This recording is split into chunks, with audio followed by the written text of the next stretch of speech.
तो हम लोग पढ़ रहे हैं दूसरा colligative property, elevation in boiling point.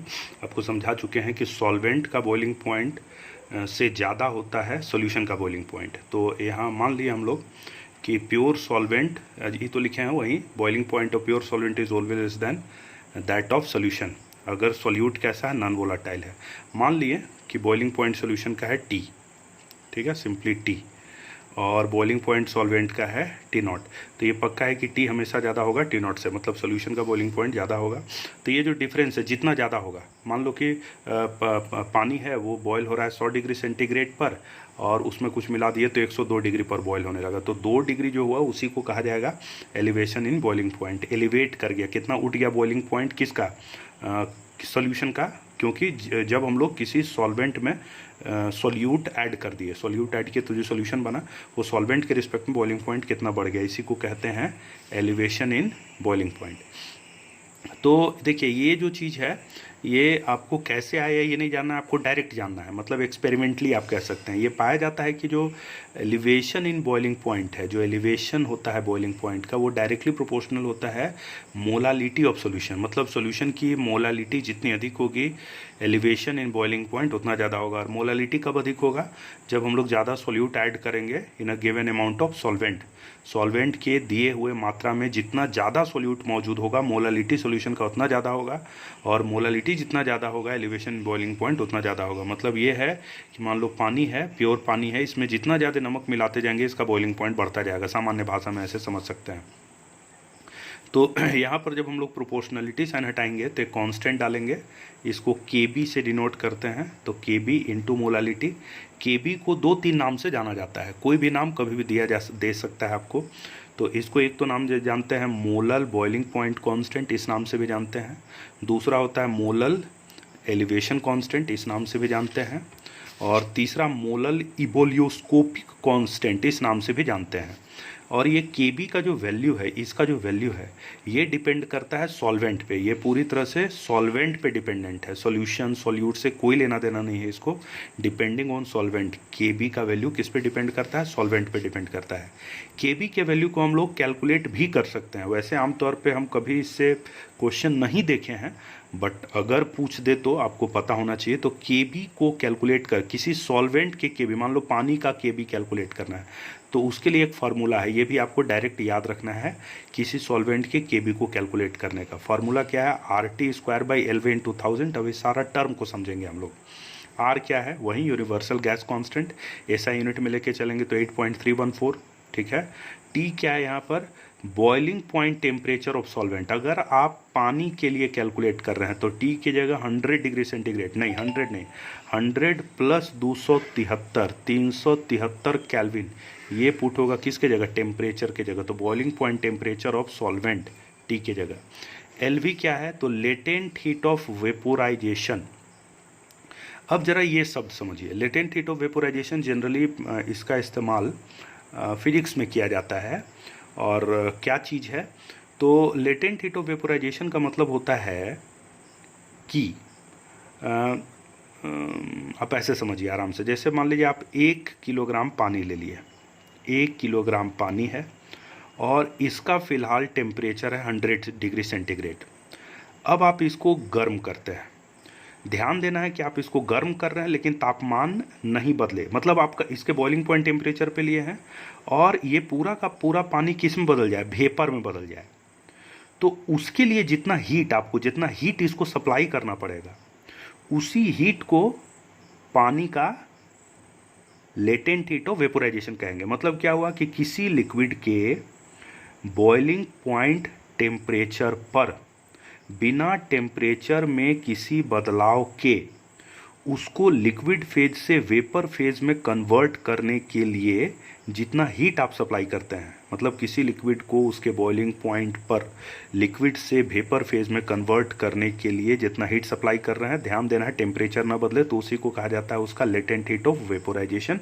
और ये हर लिक्विड के लिए अलग अलग होता है। अगर क्वेश्चन देगा तो आपको LV का वैल्यू दे देगा × 1000। ये KB को निकालने का तरीका है, ठीक है। वैसे इस पे क्वेश्चन नहीं होता है, क्वेश्चन इस पर रहेगा। ये जो चीज़ है इस पर क्वेश्चन रहता है। हम आपको अभी एक न्यूमेरिकल दिखाएंगे और क्वेश्चन पूछता भी है delta T B elevation in boiling point is equal to K B into molality, K B given होता है जनरली, ठीक है ना। अब ग्राफ जो आपको बोले थे, ये ग्राफ हर बार रिपीट होगा। ये ग्राफ क्या है, वेपर प्रेशर वर्सेस टेम्परेचर वाला ग्राफ। आपको पिछले क्लास में हम बताए थे सॉल्वेंट और सॉल्यूशन से जुड़ा हुआ कोलिगेटिव प्रॉपर्टी में जब एलिवेशन बॉइलिंग पॉइंट आपको पढ़ा रहे थे तो उस दौरान ये चीज़ बताए थे कि ऐसा ग्राफ बनता है। ये आपको याद होना चाहिए, देख लीजिएगा पिछला वीडियो, अगर कन्फ्यूज़न होगा तो पेज अभी पता नहीं किधर रखा हुआ। खैर, तो ये सॉल्वेंट हुआ और ये सॉल्यूशन, ठीक है। यहाँ पे हम लोग लिए हैं 1 एटमॉस्फेरिक प्रेशर, इस साइड में वेपर प्रेशर लिया गया है ये सॉल्वेंट का। तो हम लोग का बॉइलिंग पॉइंट का डेफिनेशन क्या है, जिस टेम्परेचर पे किसी लिक्विड का वेपर प्रेशर एटमॉस्फेरिक प्रेशर के बराबर हो जाए, तो वेपर प्रेशर वर्सेस टेम्परेचर का ग्राफ है सॉल्वेंट के लिए। तो इस टेम्परेचर पे ध्यान दीजिए, इस टेम्परेचर पर सॉल्वेंट का वेपर प्रेशर एटमॉस्फेरिक प्रेशर के बराबर हो गया। T0 टेम्परेचर पर सॉल्वेंट का वेपर प्रेशर एटमॉस्फेरिक प्रेशर के बराबर हो गया, यानी T0 टेम्परेचर पर बॉयल कर जाएगा कौन चीज़, सॉल्वेंट, यानी ये हुआ सॉल्वेंट का बॉइलिंग पॉइंट। इसी तरह से ये ग्राफ किसका है, सॉल्यूशन का। तो इसमें भी जब वेपर प्रेशर 1 एटमॉस्फेरिक प्रेशर के बराबर होगा जिस टेम्परेचर पर, इसी टेम्परेचर को कहेंगे बॉइलिंग पॉइंट ऑफ सॉल्यूशन। तो ये है बॉइलिंग पॉइंट ऑफ सॉल्यूशन, ये है बॉइलिंग पॉइंट ऑफ सॉल्वेंट, और ये जो गैप है दोनों के बीच, इसी को कहा जाएगा क्या चीज़, एलिवेशन इन बॉइलिंग पॉइंट। तो this gap is elevation in boiling point. आप देख सकते हैं ये ज़्यादा है, मतलब सॉल्यूशन का बॉइलिंग पॉइंट ज़्यादा है किसके रिस्पेक्ट में, प्योर सॉल्वेंट के रिस्पेक्ट में। तो this is elevation in boiling point. अब हम लोग इससे जुड़ा हुआ एक न्यूमेरिकल देखेंगे, एक न्यूमेरिकल प्रॉब्लम देखिए। ये आपका इन टेक्स्ट क्वेश्चन है एनसीईआरटी का ही, एनसीईआरटी में 2.10 आप देख लीजिएगा।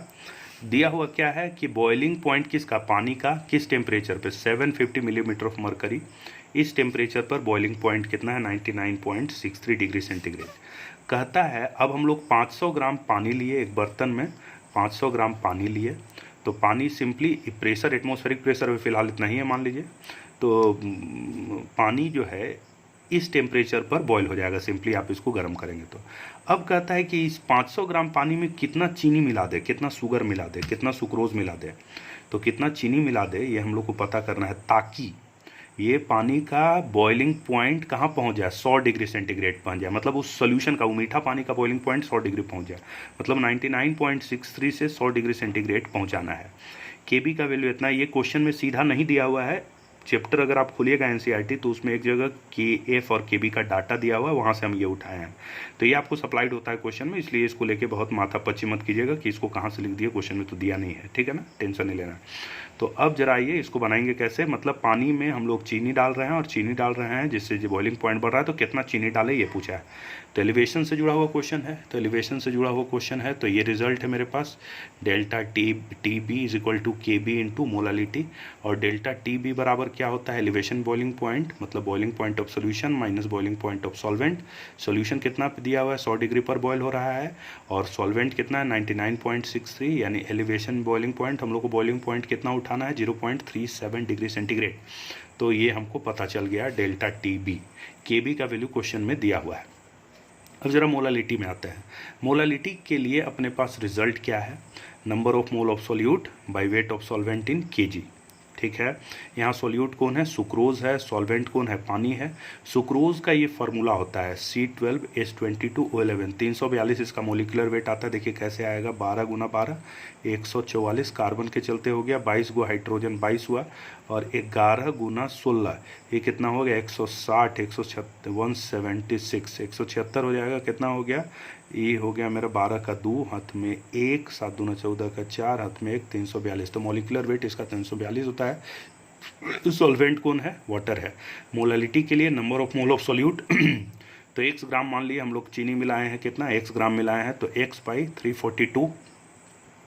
अगला क्या है, weight of solvent in KG, कितना सॉल्वेंट दिया है 500 ग्राम, 500 ग्राम तो केजी में 1000 से डिवाइड कर दिए, ये हो गया। मोलालिटी में पुट किए जो फार्मूला है उसमें number of mole of solute, तो x/342 divided by weight of solvent in KG, weight of solvent in KG कितना 0.5 ये हुआ, तो x/171 ये हो गया मोलालिटी। ठीक है। अब हम लोग के पास जो रिजल्ट है delta T B is equal to K B into molality, delta T B की जगह 0.37 पुट कर दिए, के बी की जगह 0.52 पुट कर दिए और मोलालिटी की जगह x/171 पुट कर दिए। ठीक है, आप देख रहे हैं। अब सॉल्व करेंगे x के लिए तो आ जाएगा, यानी जो आ रहा है यहाँ पे इतना ग्राम अगर हम लोग चीनी डालेंगे 500 ग्राम पानी में तो उसका बॉइलिंग पॉइंट 99.63 से बढ़ के 100 डिग्री सेंटीग्रेड हो जाएगा। ठीक है, आज रहने ही देते हैं, कल हम लोग 2 कोलिगेटिव प्रॉपर्टी निपटा लेंगे, इसमें थोड़ा ज़्यादा समय लग गया। ठीक है, चलिए, थैंक यू।